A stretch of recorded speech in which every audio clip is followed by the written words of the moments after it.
میرے والدین مجھے مار کر بہت دور پھینک آئے اور وہ مجھے کہتے تھے کہ تم نے ہماری عزت خاک میں ملا دی ہے۔ میں نہیں جانتی تھی کہ میں نے ایسا کون سا کام کیا جو ان کی عزت خاک میں مل گئی تھی۔ میں تو بس ایک معذور لڑکی تھی جسے دنیا بھر کا کوئی ہوش نہیں تھا۔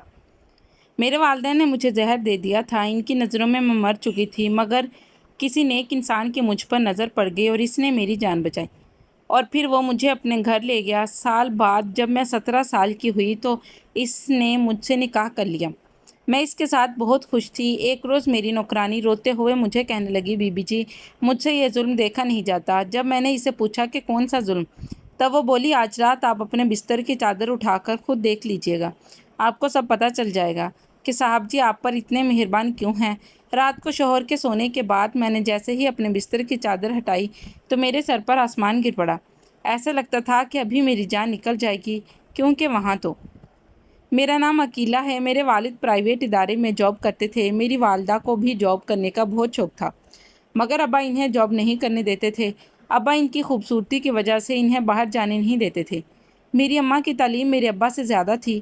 وہ کہتی تھی کہ میری قابلیت سے جلتے ہو، اس لیے مجھے جاب نہیں کرنے دیتے۔ بس اسی وجہ سے دونوں کے آپس میں نہیں بنتی تھی۔ ہر وقت لڑائی جھگڑے چلتے رہتے تھے۔ اماں کی باتوں میں زیادہ عمل دخل اماں کی دوستوں کا ہوتا تھا، جو ہر وقت اپنی مہنگی چیزوں کا دکھاوا کرتی رہتی تھی۔ اماں کے اندر بھی خواہش پیدا ہوتی کہ وہ بھی ایسی چیزیں استعمال کریں۔ انہیں اپنی غریب اور بہت بڑا عجیب لگتا تھا۔ حالانکہ ہمارے گھر کسی چیز کی کمی نہیں تھی، بس بابا اتنا کما لیتے تھے کہ جس سے گھر کا نظام بہت اچھے سے چل سکتا تھا۔ میری پیدائش پر دونوں ہی بہت خوش تھے، لیکن جب انہیں پتہ چلا کہ ان کی بیٹی معذور ہے تو وہ ایک دوسرے پر الزام دینے لگے۔ انہیں تندرست بچہ چاہیے تھا۔ امی کو اپنے دوستوں کے سامنے یہ بتانے میں شرمندگی ہوتی تھی کہ ان کی بیٹی معذور ہے۔ ابا تو ویسے بھی مجھے بوجھ سمجھتے تھے۔ میں سارا دن روتی رہتی۔ دادی تھی جو میرا بہت زیادہ خیال رکھتی تھی، میرے پاس بیٹھتی تھیں۔ یوں ہی میں بڑی ہوتی گئی۔ مجھے کہیں جانے کی اجازت نہیں ہوتی تھی۔ میں اماں ابا کی لڑائی جھگڑے دیکھتی آئی تھی۔ اماں کا بے پناہ حسن مجھے وراثت میں ملا تھا۔ اتنی خوبصورتی کہ کیا فائدہ جب کوئی پیار ہی نہ کرے۔ میں بہت زیادہ روتی، سارا دن روتی رہتی۔ آپ کو بوجھ سمجھا جائے یا ابا کہتے تھے، پتہ نہیں کس گناہ کی سزا میں ہمیں یہ معذور لڑکی ملی ہے۔ حالانکہ میں ان کی اکلوتی اولاد تھی۔ ابا مزید اولاد نہیں چاہتے تھے، بس مجھے دیکھ کر کہتے کہ ہائے اتنی خوبصورت بچی ہے، کاش یہ اپنی ٹانگوں پر چل سکتی، اب کون اس سے شادی کرے گا۔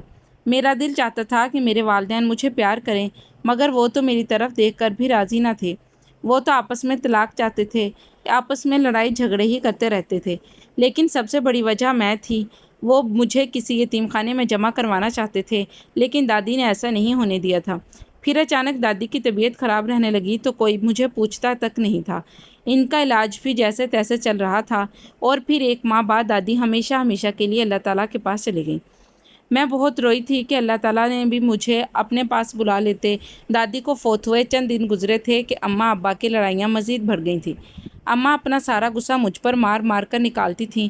انہوں نے کبھی مجھے ڈاکٹر کو نہیں دکھایا تھا۔ کیا پتہ میں ٹھیک ہو جاتی تو اماں ابا کی غیر موجودگی میں کسی آدمی سے بھی ملنے لگی تھی۔ اماں نے مجھے سختی سے منع کیا کہ یہ بات میں کسی کو بھی نہ بتاؤں۔ پھر ایک روز میرے اماں ابا میں کسی بات پر بہت زیادہ بحث ہوئی۔ اس کے بعد اماں میرے پاس آئیں اور مجھے اپنے ہاتھوں سے کھانا کھلانے لگیں۔ میں حیران ہوئی کہ اماں کو کیا ہوا ہے جو وہ مجھے اپنے ہاتھوں سے کھانا کھلا رہی ہیں، مگر میں نہیں جانتی تھی کہ اس کھانے میں زہر ملا ہوا ہے۔ کھانا کھانے کے بعد جب میں بے ہوش ہو گئی اور میرے والدین کو لگا کہ میں مر چکی ہوں تو وہ مجھے اٹھا کر ایک بہت دور جگہ پر لے آئے۔ اس وقت میری عمر 14 سال ہوگی۔ میں نے سنا ہوا تھا کہ ماں باپ کو اپنی اولاد سے بہت زیادہ پیار ہوتا ہے۔ وہ خود کو مشکلوں میں ڈالتے ہیں لیکن اپنی اولاد کو گرم ہوا تک نہیں لگنے دیتے۔ لیکن مجھے زہر دیتے وقت میرے والدین کے ہاتھ پاؤں تک نہیں کانپے تھے۔ ان کے اندر بالکل بھی شاید انسانیت ختم ہو گئی تھی۔ وہ اپنا سفر الگ کرنا چاہتے تھے تو میں کون سا رکاوٹ بنی تھی؟ مجھے مارنے کی کیا ضرورت تھی؟ وہ تو شاید سمجھ گئے تھے کہ انہوں نے مجھے مار دیا تھا۔ کہتے ہیں نا کہ مارنے والے سے بچانے والا بڑا ہوتا ہے۔ میں سچ میں مر گئی ہوتی، مگر عین موقع پر کسی مہربان شخص نے میری جان بچا لی۔ میں ہسپتال کے بیڈ پر تھی۔ میں بہت حیران ہوئی تھی۔ آج کے دور میں کون کسی کے ساتھ ایسا اچھا سلوک کرتا ہے؟ جبکہ میرے تو اماں ابا نے مجھے گند میں پھینک دیا تھا۔ میرے لیے وہ صاحبان تھے۔ اس نے مجھ سے پوچھا کہ تم کون ہو اور کس نے تمہیں زہر دیا ہے؟ تو میں کیا کہتی منہ چھپاتی ہوئی میں نے کہا کہ میرے اماں ابا میری معذوری کی وجہ سے مجھ سے نفرت کرتے تھے، مجھ سے چھٹکارا چاہتے تھے، تبھی انہوں نے مجھے زہر دیا۔ آدمی بہت خوبصورت تھا، وہ مجھے اپنے گھر لے آیا۔ اس کا گھر بہت خوبصورت تھا، وہ مجھے امیر گھر کا لگتا تھا۔ میں نے اس سے پوچھا کہ آپ کے گھر میں کوئی نہیں رہتا؟ تو اس نے کہا کہ میرا بھی اس دنیا میں کوئی نہیں ہے۔ اس نے کہا کہ آپ یہاں رہ سکتی ہیں۔ مجھے پہلے تو بڑی جھجک ہوئی کہ کسی غیر مرد کے گھر میں کیسے رک سکتی تھی، لیکن پھر میرے پاس کوئی دوسرا راستہ بھی تو نہیں تھا۔ میں نے کہا کہ آپ مجھے کوئی کام دے دیں، تو وہ ہنس کر کہنے لگا کہ تم کام کرنے کے لیے اس دنیا میں نہیں آئی، کام کرنے کے لیے میرے گھر میں بہت سے ملازم ہیں۔ پھر وہ میرا بھی بہت زیادہ خیال رکھنے لگا۔ وقت یوں ہی گزرتا گیا۔ جب میں 17 سال کی ہوئی تو میں دل ہی دل میں اسے پسند کرنے لگی، لیکن کبھی کہا نہیں تھا۔ پھر ایک روز اچانک اس نے مجھ سے خود نکاح کا بول دیا۔ میں بہت حیران تھی، اس جیسا انسان بھلا کیوں مجھ سے شادی کرے گا، مگر یہ سب حقیقت تھی۔ پھر اس نے مجھے بہت سی شاپنگ کروائی اور مجھے ہر چیز لے کر دی۔ ایک دن اس نے مجھ سے شادی کر لی۔ میں اب اس کے ساتھ بہت خوش تھی۔ اب میں اس کے گھر کی مالک تھی۔ مجھے اس دنیا میں سہارا مل گیا تھا۔ میرے اللہ نے مجھ معذور کو بھی اتنا اچھا ہمسفر دیا تھا۔ اس کا نام رضوان تھا۔ روزانہ کام سے واپسی پر میرے لیے تازہ گلاب کا پھول لے کر آتے تھے۔ مجھے گھر کا کوئی کام نہیں کرنے دیتے تھے۔ میں روز ان کے لیے سجتی سنورتی تھی۔ اس نے بتایا کہ اس کا بہت بڑا بزنس ہے اور وہ بہت امیر ہے۔ میں بہت متاثر ہوئی۔ مجھے اپنے ساتھ لے جاتے ہوئے انہیں کبھی بھی شرم محسوس نہیں ہوئی تھی۔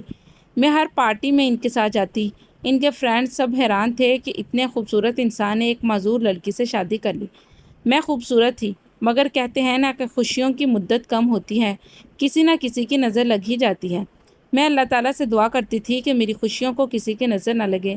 میں اور رضوان ایک دوسرے کے لیے کافی تھے۔ ایک روز ملازمہ کھانا دینے آئی تو بولی، بی بی جی مجھ سے یہ ظلم نہیں دیکھا جاتا۔ میں بولی، کون سا ظلم؟ تب وہ بولی کہ بی بی جی آپ رات کو صاحب کے سونے کے بعد اپنے بستر کے نیچے ضرور دیکھنا۔ میں نے پوچھا تو بولی، بی بی جی میں کچھ نہیں بتا سکتی، صاحب سے میری شامت آ جائے گی، لیکن آپ دیکھیے گا پلیز صاحب کو مت بتائیے گا ورنہ مجھے کام سے نکال دیں گے۔ میں حیران رہ گئی کہ میرے شوہر کی قابل اعتبار ملازمہ تھی۔ مجھے کہیں جانا ہوتا تو وہی میری ویل چیئر پکڑتی تھی۔ مجھے بڑا تجسس ہوا۔ اس رات میں اپنے شوہر کے سونے کا انتظار کرنے لگی کہ آخر ایسا کیا ہے بیڈ کے نیچے۔ میرے وہم و گمان میں بھی نہیں تھا کہ بیڈ کے نیچے کیا ہوگا۔ شوہر کے سونے کے بعد جو ہی بیڈ کے نیچے دیکھا تو میرے پیروں تلے سے زمین نکل گئی، کیونکہ وہاں ہاتھ سے بنی 4 گڑیاں پڑی تھیں۔ ان سب کی ٹانگیں ٹوٹی ہوئی تھیں اور ان پر سوئیاں لگی ہوئی تھیں۔ وہ سب دیکھنے میں بھی میرے جیسے لگتی تھیں۔ میں بہت ڈر گئی تھی۔ میرا جسم کانپ رہا تھا، میری سوچیں الجھی ہوئی تھیں۔ میں نے اپنے شوہر سے پوچھنا چاہا، پھر اس نوکرانی نے ڈرا سہما روپ نظر آیا۔ اس نے تو مجھ سے وعدہ لیا تھا کہ میں کسی کو کچھ نہیں بتاؤں گی۔ وہ کہتی تھی کہ بی بی آپ کی خیر خواہ ہوں، لیکن آپ نے صاحب کو بتایا تو وہ آپ کے ساتھ بھی برا سلوک کریں گے، مجھے بھی نوکری سے نکال دیں گے۔ میں اپنے چھوٹے چھوٹے بچوں کو کہاں سے کھلاؤں گی؟ میں نے اگلی صبح اپنی اسی نوکرانی سے پوچھا کہ بیڈ کے نیچے 4 پتلے تھے جو صبح کے وقت وہاں سے غائب ہو گئے۔ تم بتاؤ ایسا کیا ہے؟ کیوں مجھ سے کچھ چھپا رہی ہو؟ وہ بولی، بی بی جی آپ کو نہیں لگتا کوئی آپ پر اتنا مہربان ہے؟ اس کی کوئی نہ کوئی وجہ تو ہوگی۔ آپ سے پہلے یہاں اور بہت سی لڑکیاں آئی تھیں اور وہ سب صاحب کے حسن سے متاثر تھیں۔ صاحب نے ان سے بھی اسی طرح شادی کی تھی۔ پھر وہ اپنی بات کاٹ کر بولی، بی بی جی آپ بہت معصوم ہیں، آپ صاحب جس سے بچ کر رہیں، میں آپ کی مدد کرنا چاہتی ہوں۔ مجھے اپنے کانوں پر یقین نہ آیا۔ میں نے کہا، پہلے مجھے یہ بتاؤ کہ اس پتلے سے کیا ہوگا؟ وہ بولی، بی بی جی پہلی میڈم صاحبہ کے بیڈ کے نیچے بھی ایسے ہی صاحب نے پتلے رکھے تھے، میں نے خود دیکھا تھا۔ پھر کچھ دن بعد وہ بی بی جی فوت ہو گئی تھی۔ صاحب نے کہا کہ کسی کو نہیں بتانا۔ ہم سب کو بھی بتانے سے منع کیا ہے۔ نوکرانی کی بات سن کر مجھے عجیب پریشانی نے گھیر لیا تھا۔ میں نے اسے مشورہ مانگا، تمہیں بتاؤ مجھے کیا کرنا چاہیے؟ وہ بولی، بی بی آپ کو یہاں سے اپنی جان بچا کر بھاگ جانا چاہیے۔ وہ بولی، بی بی جی پاس ہی ایک NGO ہے، وہاں پر یتیم اور بے سہارا لڑکیوں کو رکھا جاتا ہے، آپ وہاں چلی جائیں، یہاں پر تو آپ موت مار دی جائیں گی۔ وہ پتلے دیکھ کر اور ملازمہ کی بات سن کر بہت ڈر گئی تھی۔ میرا دل ماننے سے انکاری تھا۔ میرے شوہر تو اتنا خیال رکھتے تھے کہ میرے علاج کے لیے فکر مند تھا۔ اس نے کہا تھا کہ میں نے ڈاکٹر سے بات کر لی ہے، تمہارا علاج بھی ہو جائے گا۔ کوئی مجھے اتنا چاہتا ہو اور وہ پھر کیسے سب کر سکتا تھا؟ مجھے سمجھ نہ آیا کہ میں کس کا یقین کروں اور کس کا نہ کروں۔ نوکرانی ایک ملازمہ کو لے کر آئی، اس نے بھی وہی کہانی سنائی۔ اب تو میں سچ میں ڈر گئی تھی اور اسی دن گھر سے بھاگ گئی۔ میں NGO جا رہی تھی کہ میری ماں نے مجھے دیکھ لیا اور گاڑی روک کر میرے پاس آ گئی۔ وہ مجھے زندہ دیکھ کر رونے لگی۔ میں ماں کو دیکھ کر ڈر گئی تھی کہ کہیں گھر جا کر پھر سے وہ مجھے زہر نہ دے دیں، مگر میں بھاگ بھی نہیں سکتی تھی۔ میری آنکھوں میں خوف دیکھ کر وہ بہت شرمندہ ہوئی۔ وہ کہنے لگی کہ بیٹی مجھے معاف کر دو، میں نے تمہارے ساتھ بہت کچھ غلط کیا ہے۔ میں سمجھی تم مر گئی ہو مگر تم تو زندہ ہو۔ وہ میرے قریب آنے لگی۔ مجھے ان پر غصہ آیا۔ میں نے کہا کہ خبردار آپ نے میرے قریب آنے کی کوشش بھی کی تو میں آپ کو کبھی معاف نہیں کروں گی۔ وہ میرے پاؤں میں پڑ گئیں، بولی کہ مجھے معاف کر دو، اس دن تمہیں مارنا میرا فیصلہ نہیں تھا بلکہ یہ فیصلہ تمہارے باپ کا تھا۔ میں بہت مجبور تھی مگر اب تم میرے ساتھ رہو گے۔ تمہارا باپ مجھ سے الگ ہو گیا ہے۔ میں نے کہا کہ میں کیسے یقین کر لوں کہ آپ گھر جا کر مجھے ماریں گے نہیں، میرے ساتھ برابر تعاون نہیں کریں گی۔ اور رونے لگی اور کہنے لگی کہ میری بچی میرا یقین کرو، میری تڑپتی ہوئی ممتا کو سکون آ جائے گا، مجھے ایک موقع دو، میرا دل بھی بھر آیا۔ میں نے ان کے گلے لگ کر خوب آنسو بہائے۔ وہ مجھے اپنے گھر لے آئیں۔ میں نے پوچھا ابا اور آپ کو طلاق کیسے ہوئی؟ اماں بولی تمہارے ابا میرے ساتھ رہنا ہی نہیں چاہتے تھے، انہوں نے دھمکی دی تھی اگر میں نے تمہیں مارنے میں ان کا ساتھ نہ دیا تو وہ ہم دونوں کو ہی مار دیں گے، اس لیے میں نے اس ڈر سے ان کا ساتھ دیا تھا، مجھے اس قدر کمزور نہیں ہونا چاہیے تھا۔ پھر ایک دن تمہارا باپ دوسری شادی کر کے گھر آ گیا، تمہارے ماموں نے کوئی تعاون نہیں کیا، سب نے یہی کہا کہ مرد دوسری شادی کر سکتا ہے، تم اس کے ساتھ رہ لو۔ اماں کہتی تھی کہ میں اس انسان کے ساتھ نہیں رہنا چاہتی تھی، میں ساری رات روتی رہتی، کہیں ایک ایسی ماں ہوں جس نے ایک بیٹی کو ہی زہر دے دیا تھا۔ ضمیر کی عدالت میں ایک پل کے لیے سکون نہیں تھا، تمہارے ابا کے ساتھ میں رہنا نہیں چاہتی تھی، میں پہلے دولت کے لالچ میں تھی، مجھے تمہارے ابا کا ایک دوست پسند آ گیا تھا، لیکن پھر میں سمجھ گئی کہ کوئی مرد بھروسے کے قابل نہیں ہوتا۔ میری طلاق کے بعد وہ بھی مجھ سے شادی کرنے کے لیے راضی نہیں تھا۔ میں نے نوکری کی تلاش شروع کر دی، پھر مجھے نوکری بھی مل گئی، میں نے نوکری کرنا شروع کر دی، تب مجھے احساس ہو گیا تھا کہ میں نے کیا کیا ہے۔ ساری عمر تمہاری قدر نہیں کی، تم میری اولاد تھی، میں نے تمہارے ساتھ بہت برا کیا۔ کتنے جوڑے اولاد کی نعمت کو ترستے ہیں اور اللہ سے دعا کرتے ہیں، منتیں مانگتے ہیں مجھے معاف کر دو، میں ان کو مزید شرمندہ نہیں دیکھ سکتی تھی، اس لیے معاف کر دیا۔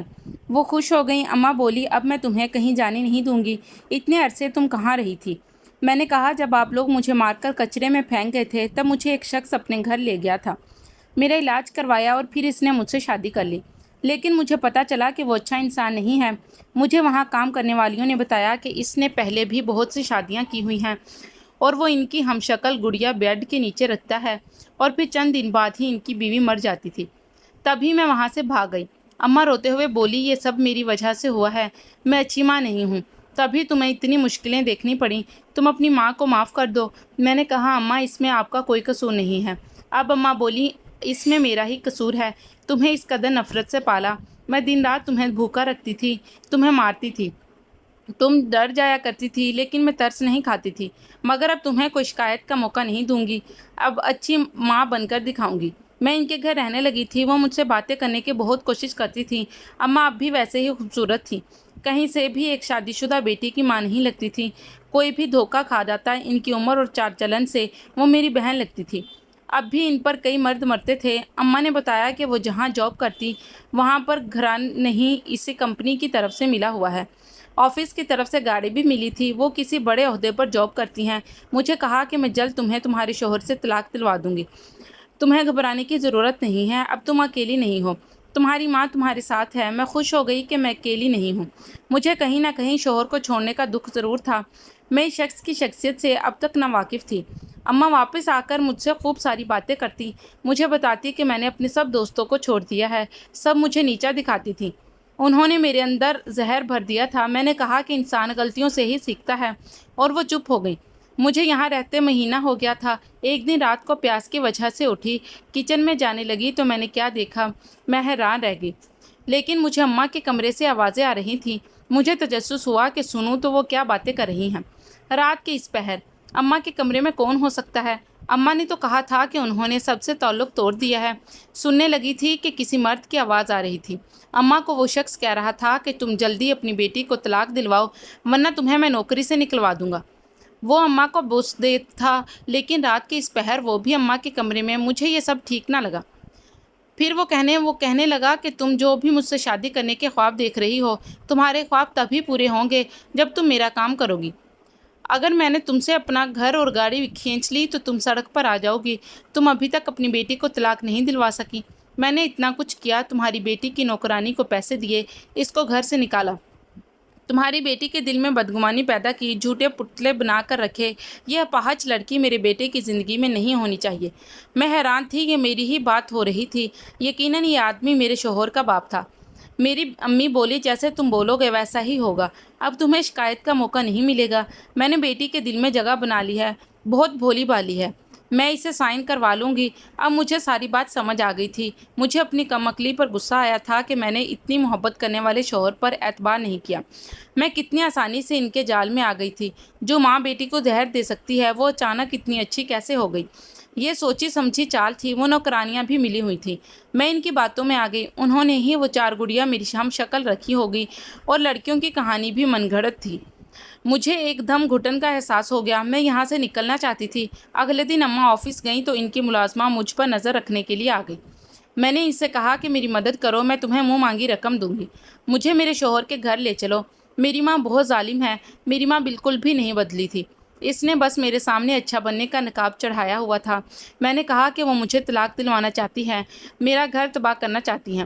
کام ہونے کے بعد اس امیر بندے سے شادی کر کے وہ مجھے چھوڑ کر چلی جائے گی۔ تم میری مدد کرو۔ اسے بھی شاید مجھ پر رحم آ گیا، اسے پیسوں کی ضرورت تھی، تبھی وہ مان گئی۔ میں گاڑی کروا کر سیدھا شوہر کے پاس آ گئی۔ وہ خوبصورت شخص میری یاد میں آدھا ہو گیا تھا۔ مجھے دیکھ کر حیران ہوا اور بولا کہ تم کدھر چلی گئی تھی بغیر بتائے؟ میں نے تمہیں کہاں کہاں نہیں ڈھونڈا، میں نے تمہیں بہت یاد کیا اور کدھر کدھر نہیں ڈھونڈا۔ ایسی کون سی غلطی ہو گئی تھی کہ جو تم مجھ سے چھوڑ کر چلی گئی؟ میں نے کہا مجھے معاف کر دو، تمہاری خاص نوکرانی نے مجھے کہا تھا تم لڑکیوں کو استعمال کرتے ہو اور پھر ان کو مار دیتے ہو۔ اس نے میرے ہمشکل پتلے بھی مجھے دکھائے تھے۔ جب میں نے اس ملازمہ کو ڈھونڈا تو وہ پورے گھر میں نہیں تھی۔ میرے شوہر تو ان سب سے لا علم تھے۔ جب میں گھر چھوڑ کر گئی تو اس نوکرانی نے ہی میرے شوہر کو بتایا کہ میں اپنے اماں ابا کے پاس چلی گئی ہوں۔ اس نے میرے شوہر سے کہا تھا کہ میں واپس نہیں آؤں گی۔ میں نے کہا کہ میں ڈر گئی تھی، مجھے معاف کر دو، میں نے تمہارا اعتبار نہیں کیا۔ غلط انسان پر اعتبار کر کے ہمیشہ انسان نقصان ہی اٹھاتا ہے۔ جس لڑکی کے ماں باپ نے اسے استعمال کر کے اپنے مطلب کے لیے پھینک دیا ہو، وہ لڑکی ایسی ہی بن جاتی ہے۔ میں نے کہا میری ماں اور تمہارے باپ نے ہمیں الگ کرنے کا ارادہ کیا تھا، دونوں ملے ہوئے ہیں۔ تمہارا باپ مجھ جیسی معذور لڑکی کو اپنی بہو تسلیم نہیں کرنا چاہتا۔ انہیں تمہارے ہم قدم چلنے والی لڑکی چاہیے، جس میں کوئی نقص نہ ہو۔ وہ میری ماں سے اسی شرط پر شادی کرنا چاہتا ہے کہ پہلے وہ میری طلاق کروائے گی۔ میرا شوہر ساری حقیقت جان کر حیران رہ گیا۔ وہ بولا میرا باپ اچھا آدمی نہیں ہے، اس لیے ان سے الگ رہتا ہوں۔ میں انہیں عیاشی کی عادت ہے اور ہر خوبصورت لڑکی کو وہ شادی کے خواب دکھاتے ہیں، اپنے پیسوں سے اس لڑکی کو عیاشی کرواتے ہیں اور جب اپنا مقصد پورا ہو جائے تو چھوڑ دیتے ہیں۔ اس کا مطلب وہ اماں کو بھی صرف اپنے مقصد کے لیے ہی استعمال کر رہے ہیں، ان سے شادی نہیں کریں گے۔ میرے شوہر نے کہا میں تمہیں کبھی بھی نہیں چھوڑوں گا۔ میں نے اس نوکرانی کو قوم سے نکال دیا تھا۔ میرے شوہر نے پھر سے میرا ہاتھ تھام لیا تھا۔ وہ مجھ سے بہت ہی زیادہ محبت کرتے تھے۔ ایسے لوگ جو دولت کی لالچ میں آ کر آپ کا گھر تباہ کر دیں، ان پر کبھی اعتبار نہیں کرنا چاہیے۔ میری ماں کو بھی سب اصلیت کا پتہ چل گیا تھا۔